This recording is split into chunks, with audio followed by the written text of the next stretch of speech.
Hari ini kita dikejutkan dengan beberapa update dari marketplace baik di Shopee dan juga di TikTok Shop, dan ini membagongkan ya. Jadi gue akan recording video ini subuh-subuh, santai aja, kita relax. Gue juga nggak akan terlalu kayak kaku gimana banget, karena di sini gue pengen bahas dan gue mau sambil nge-vape. Dan hari ini pengumuman diberikan dan gue langsung buat video ini ya guys. Ini sekarang posisi udah jam setengah 4 subuh ya, dan rencana gue akan langsung upload di hari ini. Dan menurut gue ini akan jadi pembahasan yang penting banget buat kita semua para seller, khususnya buat kalian yang jualan di Shopee dan TikTok Shop, mengenai update yang baru disebar ya oleh pihak marketplace. So, jadi kita akan langsung masuk ke pembahasannya aja, santai aja ya guys. Yang pertama, biaya logistik dan biaya retur TikTok Shop. Mulai dari 1 Mei 2026 ya, jam 10, biaya layanan logistik akan dikenakan pada semua pesanan baru. Jadi ada 4 hal yang disebutkan di sini. Dari yang pertama, apa itu biaya layanan logistik? Ya, kalian bisa baca sendiri. Kemudian dampak terhadap pembeli. Di sini kocak ya. Di sini tertulis bahwa pembeli tidak terdampak. Biaya ini ditanggung di sisi penjual dan tidak akan ditampilkan kepada pembeli saat checkout. Jadi menurut gue ini lucunya di bagian sini. Jadi biayanya itu full dibebankan ke seller dan si pembeli kemungkinan besar tidak akan melihat biaya tersebut pada saat checkout. Jadi pembeli otomatis tidak tahu dan tidak mau tahu juga bahwa kita sebagai seller akan dikenakan biaya. Dan ini akan berlaku pada tanggal 1 Mei 2026 jam 10. Nah, kalau misalnya kita lihat berdasarkan Excel yang diberikan sama si TikTok Shop ini resmi, ini adalah tabel untuk kisaran biaya layanan logistik per pesanan. Dari pengiriman standar, ekonomi, dan juga pengiriman kargo. Jadi kocak nih. Ini gue masih ambigu ya. Ini apakah akan dibebankan ke seller dalam bentuk tambahan fee? Anjing, ini lucu banget sih. Jadi kayak biaya proses pesanan di 1250 itu kan udah dibebankan ke seller. Proses pesanan yang dimana seller yang packing, seller yang ngurus semuanya, dan ada biaya 1250. Itu aja menurut gue udah nggak make sense karena seller yang proses pesanan. Yang kedua, soal pengiriman. Oke lah, karena si platform ada kasih subsidi ya. Cuman masalahnya admin fee lu juga udah kegedean nih bos. Kemudian program-program campaign promotion juga kebanyakan sekarang juga udah minta presentasi. Jadi menurut gue ini gokil. Jadi kayak lu nambah-nambahin biaya yang dimana buset, udah lu as a platform lu jadiin wadah perantara, lu dapet admin fee, gue masih kayak cengli, tapi kayak proses pesanan, terus kayak begini-begini tuh kayak aneh bagi gue. Kemudian di sini lu bisa lihat, ini lucu sih. Kenapa gue bisa bilang ini nggak make sense? Karena logistik yang dibayarkan sama customer, kenapa kita sebagai seller juga harus dibebankan? Kayak stupid aja gitu menurut gue. Masalahnya di sini, fee baru bergantung pada rute, berat, actual, atau volumetric. Jadi seller sulit bikin pricing yang benar-benar presisi di level SKU, campaign, dan wilayah. Dan gue takut seller akhirnya naikin harga ke harga pengiriman yang paling jauh, akhirnya harganya jadi nggak masuk. Nah, ini jadi ketakutan gue guys. Kenapa? Karena menurut gue, kalau misalnya lu orang, dan gue percaya pasti ada seller yang lakuin hal kayak gini, dimana mereka nggak tahu harus naikin berapa, akhirnya dia mematok kenaikan harga di ekspedisi yang paling jauh. Udah gitu, habitnya seller biasanya naikin harga itu nggak cuma soal gini, dia naikin lagi harga jualnya di luar daripada si pengiriman ini, biaya proses pengiriman inilah pokoknya. Jadi kayak di sini kan kalau misalnya kita lihat pada tabel, paling mahal itu di angka 3.000 ya. Nah, ada aja tuh seller nanti ya akan naiknya jadi 5.000, 8.000 atau 10.000. Dan menurut gue jadi agak bingung untuk ngitungnya, karena kita nggak tahu nih, ini customer datang beli barang kita tuh dari kota mana, dari wilayah mana. Udah gitu secara data juga kita juga kurang ada penjelasan datanya, rata-rata pembeli kita tuh dari wilayah-wilayah mana, kota mana. Itu menurut gue tidak detail, karena Google aja itu sulit untuk mendeteksi hal tersebut. Makanya ada yang namanya Google Analytics, dan Google Analytics harus di-connect ke websitenya supaya kita bisa lihat analytics daerah yang suka buka website kita, yang suka belanja dan sebagainya, itu di Google Analytics. Itu beda wadah. Nah, sedangkan kalau di marketplace kayak gini, lu punya history datanya, lu punya database-nya, tapi lu juga nggak mau terlalu open di bagian sana. Dan lucu aja sih kalau misalnya ada program kayak begini, dan lu orang bisa apa juga? Lu orang cuma bisa komplain, termasuk kayak gue nih. Gue cuma bisa komplain, dan gue punya wadah untuk sharing kayak gini. Dan menurut gue nih salah satu bentuk kekesalan gue juga. Kenapa gue bikin video kayak gini? Karena gue yakin lu orang juga pasti nonton. Kemudian 1 Juni 2026 ini juga Dia juga gokil, guys. 1 Juni 2026, kasus gagal kirim retur atau refund tertentu yang diinisiasi bayar sesuai kebijakan, seller ikut kontribusi. Anjir, ini lucu banget sih. Jadi kayak kalau misal ada retur, gagal kirim, itu seller dibebankan dengan batas maksimal 5.000 per arah. Walaupun sisa ditanggung platform, secara psikologis menurut gua dan secara operasional, ini bikin kita sebagai seller merasa after sales itu lebih beresiko. Dan sekarang kita akan punya cost yang dimana bukan cuma soal masalah customer service atau rating dari toko dan juga produk, tapi lu juga harus mikirin soal cost mengenai hal ini. Jadi kocak nih, lu kena beban biaya pengiriman dari standar, ekonomi, dan juga kargo. Terus ternyata paketnya gagal kirim nih. Anjir, lu kena tanggung juga. Jadi kayak, anjir, lucu banget sih. Jadi lu mau makan, istilah paling tertinggi di 3.000 sama maksimal 5.000, lu mau makan 8.000 nih si platform. Plus 1,250 kurang lebih udah, ya anggaplah 10.000 dengan admin fee dan lain-lain. Gila bos, seller yang orderannya di atas 200.000 paket per hari, lu cuan mampus sih. Lebih gede cuan daripada si seller sih. Gokil sih menurut gua sih. Dan ingat, belum lagi ditambah seller itu harus iklan. Dan iklan itu masuknya ke saldo lu juga. Jadi berdefinisi TikTok Shop ini monopoli. Dan menurut gua pemerintahan harus aware akan hal ini sih. Lalu di sini emang tertulis, ada sisi proteksi jika kegagalan terbukti salah pihak logistik, biaya ditanggung penuh oleh platform atau penyedia logistik. Dan TikTok juga bilang akan meluncurkan shipping fee rembes. Tapi tetap aja ya, dari perspektif seller, ini menandakan bahwa setiap dispute logistik atau retur buyer ke depannya bisa punya konsekuensi biaya yang lebih banyak. Kemudian, menurut gue ya, dari awal TikTok itu banyak biaya yang tidak transparan. Dan juga campaign-campaign juga tidak transparan. Mungkin terlalu banyak rules juga sehingga seller juga nggak baca, mungkin seller juga salah ya. Karena menurut gue banyak kebijakan-kebijakan atau program yang tiba-tiba ngaktifin program yang kita nggak mau, atau tiba-tiba kita nggak bisa nonaktifin programnya karena harus nunggu 7-14 hari, jadi nggak bisa buru-buru. Jadi menurut gue ini kayak si TikTok ini agak maksa sih, jujur. Ini platform agak maksa. Ini platform sih maksa banget gitu loh. Kemudian, lu tahu dari mana TikTok ya?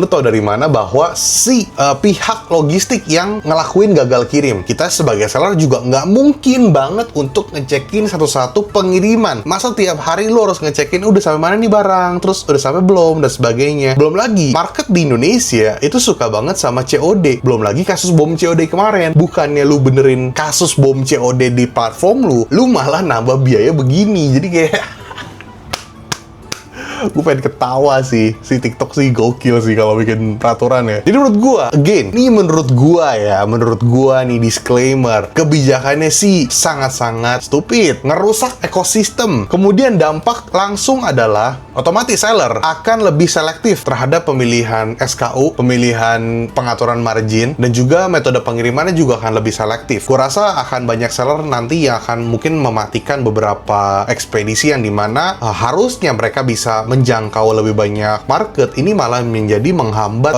pengiriman karena ya marketnya jadi nggak maksimal perluasannya. Kemudian produk yang murah, bulky, fragile, atau berat volumetric besar, ini akan makin tidak menarik kalau margin awalnya itu kecil. Seller kemungkinan besar akan mulai menaikkan harga di SKU tertentu. Kemudian mungkin akan ada seller yang mengurangi promo-promo. Kemudian juga akan mengurangi pengiriman ke wilayah-wilayah yang sekiranya punya potensi untuk retur. Kemudian ya pokoknya banyak macem lah. Intinya baik dari pemilihan ekspedisi, permainan campaign, kemudian harga produk, ini bakal jadi berantakan banget menurut gua. Jadi lucunya, ini si marketplace gak mau membebankan ke customer supaya customer happy aja. Pokoknya yang penting customer happy. Nah kalau sebagai seller ya ini program jujur sampah. Karena kenapa semua dibebankan kepada si seller? Tapi balik lagi ya, semuanya menurut gua dari awal itu si TikTok itu kurang transparan. Jadi menurut gua ya, lu bikin hal-hal kayak gini kayak bilang, oh nanti kalau misalnya kesalahan dari ternyata dari logistik dibebankan ke logistik.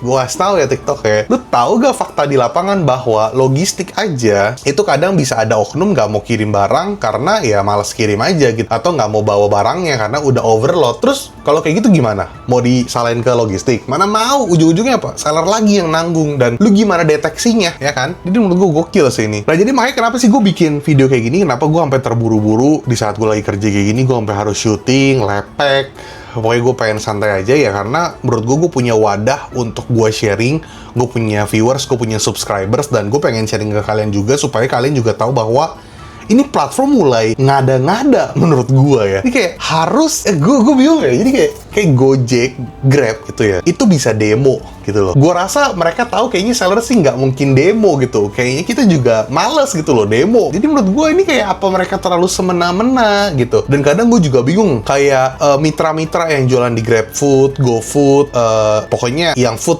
lah. Mereka tuh kena biayanya kayak gimana? Kayak kita gak sih sebagai seller yang jualan produk di online? Karena menurut gue kayaknya kebanyakan kalau gue lihat di sosial media yang paling banyak ngeluh ya kalau ngomongin soal jual beli ya jualan online. Paling banyak seller yang ngeluh. Balik lagi gue bilang ya, kalau misalnya ada admin fee kenaikan dan sebagainya, menurut gue itu masih ya udahlah, karena yang namanya company, kemudian inflasi, ya udah. Cuman jangan ada biaya-biaya yang nggak jelas kayak gini. Lu mending ya udah admin fee aja naik daripada lu kesannya kayak maksa banget gitu loh. Jadi kayak aneh gitu loh. Kemudian menurut gue TikTok Shop menurut gue nih ya bukan lagi social commerce ya, lebih tepatnya ke semi operator ya, semi operator atas bisnis seller. Jadi dia kayak perantara jadi operator dan sebagainya. Jadi gue ngebebanin seluruh jenis operator di atas bisnisnya si seller. Jadi toko yang punya produk, toko yang jualin, toko yang punya marketing dan sebagainya, ini si platform memang menyediakan wadah, tapi pengen semua panel-panel program itu dibebanin semua ke seller. Jadi menurut gue kayak aneh aja. Dan menurut gue TikTok kalau lu begini terus, ini jujur nih dari gue nih, fakta di lapangan, udah banyak banget seller yang udah berhenti jualan di TikTok karena kasus bom COD. Udah banyak banget pada beralih ke kompetitor lu tentunya. Dan kalau kayak gini juga, lu akan kehilangan trust. Lu akan kehilangan trust di seller. Kemudian seller juga akan jadi malas untuk invest iklan, invest campaign dan sebagainya. Kemudian seller juga akan malas untuk ngupload produk baru, ekspor produk, itu akan jadi malas. Kemudian bisa dibilang dengan metode lu yang seperti ini, seller itu akan malas dan akhirnya lu ngebuat si seller itu nge-hold mereka untuk growth di dalam platformmu sendiri. Dan yang terakhir, loyalitas seller dipertanyakan saat ini. Seller di TikTok untuk saat ini gue rasa dengan ekosistem yang seperti ini, seller makin banyak yang berguguran dan akhirnya bukanya tokonya di sebelah. Jadi makanya lu jangan heran, mungkin banyak toko-toko lu yang lumayan ada penyumbang GMV udah mulai pindah ke sebelah. Belum lagi dengan perhitungan rating lu yang tidak jelas, yang dimana kalau misalnya ratingnya di bawah 4,5 itu langsung iklannya jelek, trafficnya ngedrop dan sebagainya. Dan menurut gua perhitungan rating lu juga aneh ya. Ini untuk TikTok Shop. Sekarang gua akan bahas mengenai gratis ongkir ekstra Shopee yang sama juga nih, kayak mereka udah kong kali kong di belakang yang kurang lebih mirip, tapi menurut gua Shopee masih sedikit lebih make sense dan sedikit lebih manusiawi ya bagi gua. 2 Mei 2026 gratis ongkir ekstra menjadi program yang opsional untuk Shopee. Tapi sekarang skemanya jauh lebih kayak banyak biaya lah intinya. Dibagi menurut kategori produk A sampai H dan ukuran barang. Di mana Shopee membedakan produk ukuran biasa sebagai barang di bawah 5 kilo, tiap sisi kurang dari 60 cm, volume kurang dari 20.000 cm, sedangkan produk ukuran khusus adalah barang 5 kilo lebih atau sisinya 60 cm lebih atau volumenya 20.000 cm lebih. Dan mulai 2 Mei 2026 tarifnya jadi 1-8% untuk ukuran biasa dan 2,5 sampai 9,5 untuk ukuran khusus dengan cap 40.000 per kuantitas produk untuk ukuran biasa dan 60.000 per kuantitas produk untuk ukuran khusus. Ini kesannya kayak agak pusing dibaca ya, cuman gue coba rangkum ya. Intinya gratis ongkir ekstra Shopee akan dikenakan biaya tambahan, admin fee tambahan untuk gratis ongkir ekstra, tapi berdasarkan pengiriman yang gede-gede atau kargo atau hemat kargo. Karena kalau misalnya gue lihat dari beberapa bulan yang lalu, si Shopee selalu meng-highlight pengiriman hemat kargo dengan gratis ongkir yang rata-rata bisa sampai 0 rupiah si customer kalau belanja. Sehingga mungkin Shopee udah merasa, oke ini secara branding udah oke, udah banyak yang pakai, udah banyak yang puas, yaudah gue kasih biaya tambahan lagi untuk ke seller. Nah jadi kalau ini menurut gue kenapa sih bisa dibilang masih lebih make sense? Karena seller juga tahu dong yang mana produknya yang punya orderan yang cukup banyak. Itu bisa lu pilah-pilah, lu filter produk mana yang sekiranya ada bulking order dan sebagainya, apa yang volumenya gede dan sebagainya. Jadi lu masih bisa ketaker lah kira-kira untuk barang-barang kayak gini lu harus naikin di angka berapa. Nah case ini beda sama si TikTok tadi. Kalau TikTok tuh agak sulit ketaker karena per kota jir, jadi kayak aneh gitu loh. Dan ini tiap kategori beda-beda, lu bisa baca. Gue juga hasil screenshotnya di samping, tapi lu juga bisa buka di Shopee langsung. Jadi ini beda-beda banget lah pokoknya tiap kategori. Nah jadi kalau misalnya gue lihat, Shopee ini sedang gimana ya, bikin guide songger ekstra ini jadi lebih mahal untuk seller yang punya orderan yang bulky atau heavy, tapi mereka kasih sedikit carrot ya, supaya seller tetap ikut. Kayak UMKM free service fee di awal, kemudian klaim ukuran khusus lebih rendah sampai 80%, diskon fee kalau seller cukup agresif dalam pemakaian atau belanja iklan. Artinya, kalau gue lihat, Shopee ini kayak secara nggak langsung licik tapi halus, kayak meminta lu untuk, memang sifatnya opsional, lu boleh ikut, boleh nge-guide songger ekstra, tapi kita sebagai seller juga tahu, lu kalau nggak ikut guide songger ekstra ya, orderan lu pasti ngedrop, karena market Indo suka guide ongkir, di mau nggak mau lu harus ikut. Nah makanya, kalau dibikin kayak terlalu gimana banget kan kayaknya kayak, terlalu bebanin ke seller nih, makanya dibuatlah skema yang bener-bener nguntungin dia juga ujung-ujungnya. Kalau iklan, jujur, memang rata-rata seller, rata-rata pemakaian saldo iklan itu udah di atas 50%, rata-rata kalau gue perhatiin. Dan karena ya iklan memang tujuannya untuk exposure, jadi kemungkinan besar lu akan mendapatkan diskon karena lu pemakaian iklan. Jadi mau nggak mau sebenarnya ini akan memaksa untuk kalian para seller yang belum beriklan atau pelit dalam beriklan, ya lu akan kena biaya gratis ongkir ekstra tambahan ini. Jadi menurut gue kalau persyaratannya kayak gini, lu masih bisa naikin sedikit harga jual, sedikit banget untuk seller-seller yang udah biasa iklan, karena lu orang juga udah tahu bahwa lu akan dapat diskon. Tapi buat yang belum terlalu beriklan atau mungkin yang masih hemat-hemat, ya lu hitung-hitung lah. Tapi masih bisa ketakar lah dibanding TikTok yang tadi ya, lebih nggak make sense menurut gue. Nah jadi, untuk ads take rate itu biaya iklan bersih 30 hari terakhir dibagi total penjualan toko 30 hari terakhir dikali 100%. Jadi misalnya, ini gue udah kasih simulasi, dalam 30 hari terakhir, misalnya biaya iklan lu 6 juta, kemudian bonus saldo iklan itu 1 juta, bonus saldo dari proteksi ROAS itu 500.000, total penjualan toko itu 150 juta. Biaya iklan bersih, 6 juta dikurang 1 juta dikurang 500.000 sama dengan 4,5 juta. Dan ads take rate 4,5 juta dibagi omset 150 juta dikali 100% sama dengan 3%. Berarti, lu lolos dalam persyaratan promo penggunaan iklan. Jadi, lu nggak harus kena batas maksimum garis ongkir ekstra. Nah, jadi ada kategori-kategori khusus yang cukup kena 0,5%, tapi kalau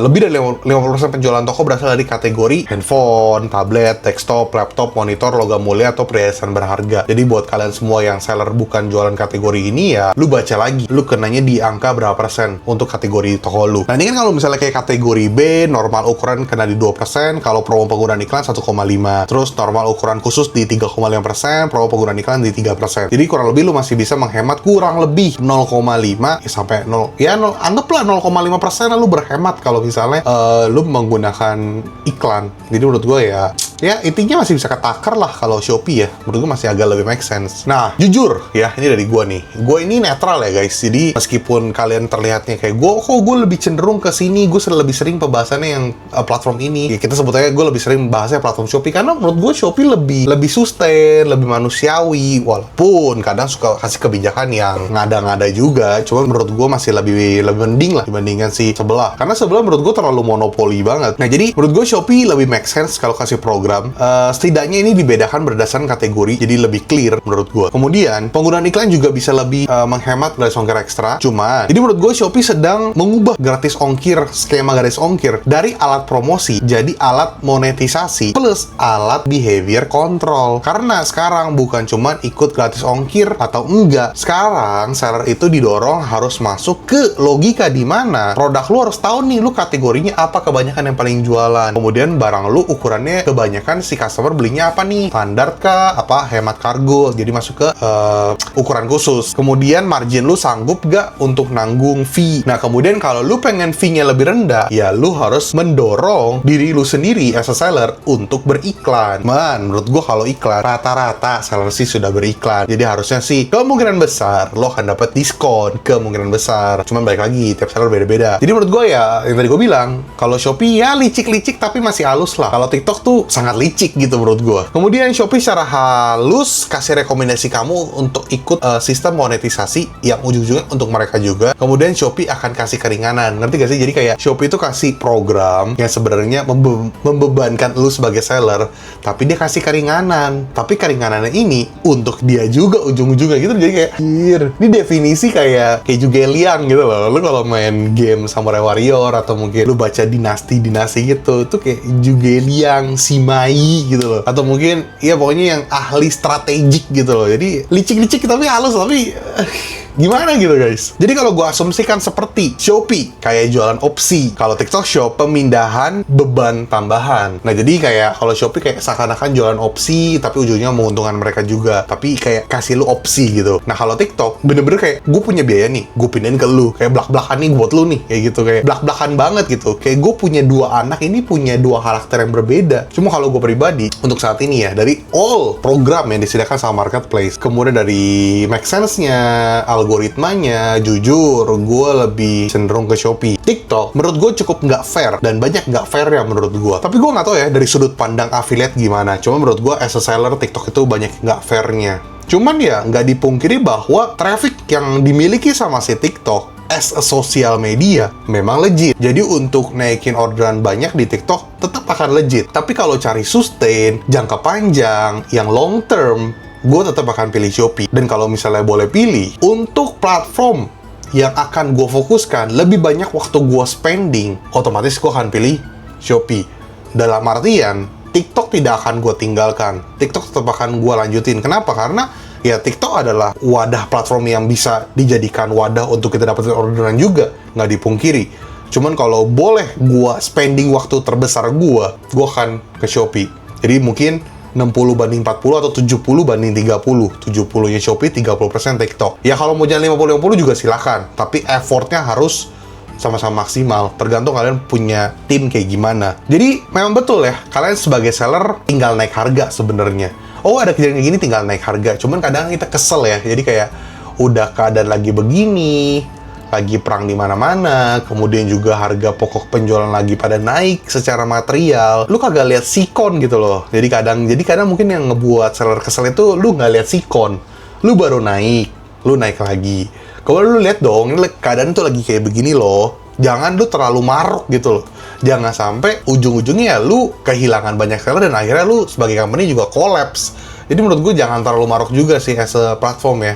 Karena menurut gue lu tiap tahun juga udah terlalu gila naikinnya. Nah jadi nasib seller gimana? Sebenarnya nggak akan gimana-gimana guys. Lu tetap akan bisa jualan, tetap akan selling lah. Cuman ya mungkin seller akan lebih selektif dalam pemilihan produk. Jadi nggak sembarangan untuk jualan.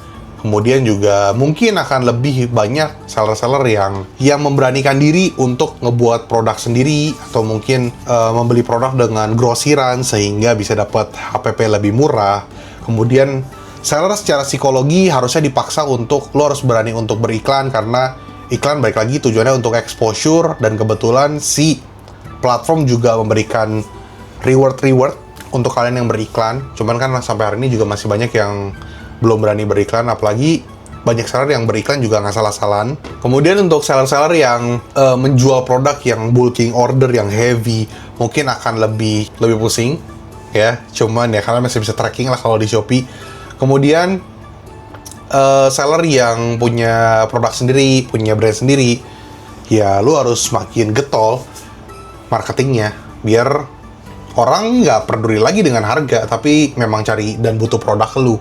Jadi memang di era sekarang ini menurut gua teknologi semakin berkembang, lu nggak akan bisa ninggalin online sih guys. Trust me guys, online itu udah menjadi kebiasaan habit semua orang. Even gua aja kalau belanja kebutuhan itu semua di online.